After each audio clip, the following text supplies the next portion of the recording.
اعوذ باللہ من الشیطان الرجیم بسم اللہ الرحمن الرحیم ویل لکل ہمزۃ لمزہ الذی جمع مالا وعددہ یحسب ان مالہ اخلدہ کلا لینبذن فی الحطمہ۔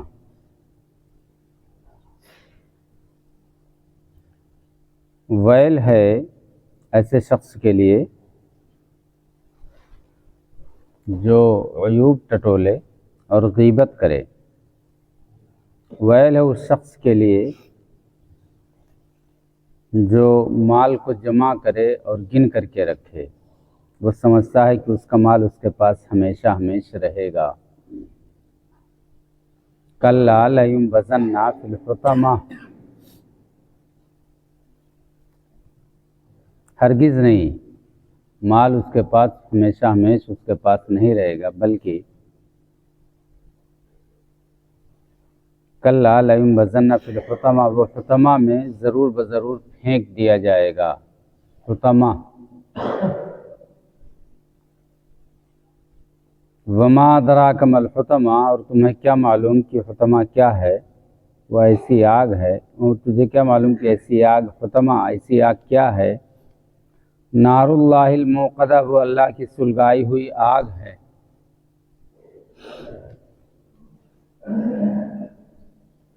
حطمہ جیسے جہنم کے مختلف نام، اسی طریقے سے ایک نام حطمہ بھی ہے۔ حطمہ کے معنی توڑ پھوڑ دینے والی، اس کی کل میں نے مثال بھی دی تھی کہ توڑ دے گی، زبردست توڑے گی۔ توڑنے کی مثال قرآن کریم کی آیت سے لفظ حطمہ پر دیکھتے ہیں تو ایک سے زائد جگہوں پر اللہ رب العزت نے لفظ حطمہ کے الفاظ کو استعمال کیا۔ یہ کھیتی کرتے ہیں، جو کھیتی ہم، تو اس میں جو بھوسا بن جاتا ہے نا، گل سڑ جاتا ہے، ریزہ ریزہ ہو جاتا ہے، اسی کو حطمہ کہا جاتا ہے۔ سورہ حدید کی ایک آیت ہے،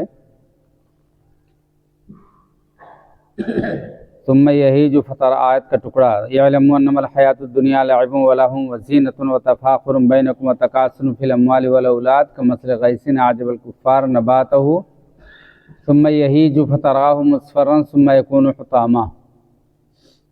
کھیتی کی مثال اللہ رب العزت نے دیا، پھر کہتے ہیں کہ ثم یہیج فتراہ مصفرا، تم اس کو دیکھتے ہو کہ وہ زرد ہو جاتی ہے، ثم یکون حطاما، پھر وہ چورا چورا ہو جاتی ہے، جس کو کہتے ہیں نا کہ کاٹ دیا اس کے بعد وہ ایک دم لڑائی گئے، لڑا کے بعد اور سری گوا باؤ، تو یہ جو سڑ جاتا ہے بالکل ٹکڑا ٹکڑا ہو جاتا ہے، اسی کو حطمہ کہہ دیتے ہیں۔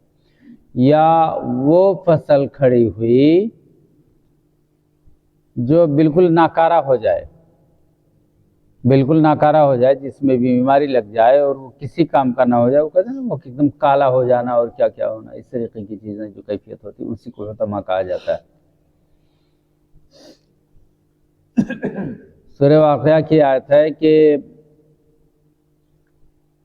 افرأیتم ما تحرثون انتم تزرعونہ ام نحن الزارعون، کیا تم اپنی کھیتی کو نہیں دیکھتے؟ افرأیتم ما تحرثون انتم تزرعونہ ام نحن الزارعون، اسے ہم اگاتے ہیں یا تم اگاتے ہو، اسے تم اگاتے ہو یا ہم اگاتے ہیں۔ لو نشاء جعلناہ حطاما، اگر ہم اس کو چاہیں تو اس کو چورا چورا کر دیں، حطاما فظلتم تفکہون، تو تم صرف باتیں بناتے رہ جاؤ، جیسے بوسیدہ بالکل ہو جاتا ہے، اسی طریقے سے انسان کو توڑ پھوڑ دے گی وہ آگ۔ کلا لینبذن فی الحطمہ، وہ توڑ پھوڑ دینے والی آگ ہے، اسی میں وہ ضرور بضرور پھینک دیے جائیں گے۔ وہ آگ ایسی ہے، تمہیں کیا معلوم کہ حطمہ کیا ہے؟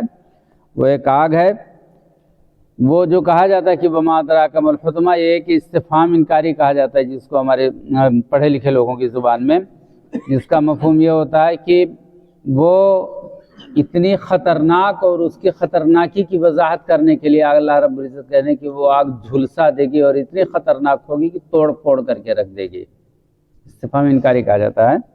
وہ اتنی ہولناک آگ ہوگی، اتنی ہولناک آگ ہوگی کہ عقل کام نہیں کرے گا کہ اب کیا کریں۔ دنیا کی آگ ہے نا، دنیا کی آگ، دنیا کی آگ دل تک پہنچتی نہیں ہے، اس سے پہلے انسان وہ کہتے ہیں نا کہ بہو دلا پر لاکھ گواہ تب اب بچا مشکل ہے، دلا پر گرمی پہنچ گیا، اب بچا مشکل ہے، وہ آگ دل تک پہنچ جانے والی ہوگی اور مرے گا بھی نہیں انسان، مرنے کی آرزو کرے گا موت بھی نہیں آئے گی۔ التی تطلع علی الافئدہ، وہ آگ ایسی آگ، وہ اللہ رب العزت کی سلگائی ہوئی آگ۔ اللہ رب العزت کی سلگائی ہوئی آگ کے بارے میں آپ نے سنا بھی ہے کہ اللہ رب العزت جس کے ایندھن انسان اور پتھر ہیں، قوا انفسکم واہلیکم نارا وقودها الناس والحجارہ، جس کے ایندھن انسان اور پتھر، اللہ رب العزت کی آگ سلگائی ہوئی، کتنے دنوں تک سلگایا، تو پھر کالی ہوئی، تب لال ہوئی، تب پیلی ہوئی، تب کیا ہوئی، وہ کیفیتیں الگ الگ۔ آگ کا ایک حصہ دوسرے حصے کو کھائے جا رہا ہے، اتنی خطرناک آگ ہے۔ آگ کے بارے میں وضاحت کرنا کیا ہے، بہت ہی خطرناک آگ ہے۔ کلا لینبذن فی الحطمہ، ضرور بضرور حطمہ میں، توڑ پھوڑ دینے والی آگ میں ڈال دیے جائیں گے۔ وما ادراک ما الحطمہ، تمہیں کیا معلوم کہ حطمہ کیا معلوم ہے؟ نار اللہ الموقدہ، وہ اللہ کی سلگائی ہوئی آگ ہے، التی تطلع علی الافئدہ، جو دلوں تک چڑھتی ہوئی چلی جائے گی۔ میں نے کہا نا کہ دنیا کی آگ ہوتا نا کہ ہلکے سے لپٹ پڑ جاتی ہے، دل پر آگے بہت دل تک اپنا ہی بچی ہیں بھیا، لیکن وہاں موت کی آرزو کرے گا انسان اور مرے گا بھی نہیں۔ التی تطلع علی الافئدہ انا علیہم موصدہ، وہ ان پر ہر طرف سے بند کی ہوئی ہوگی۔ انا علیہم موصدہ،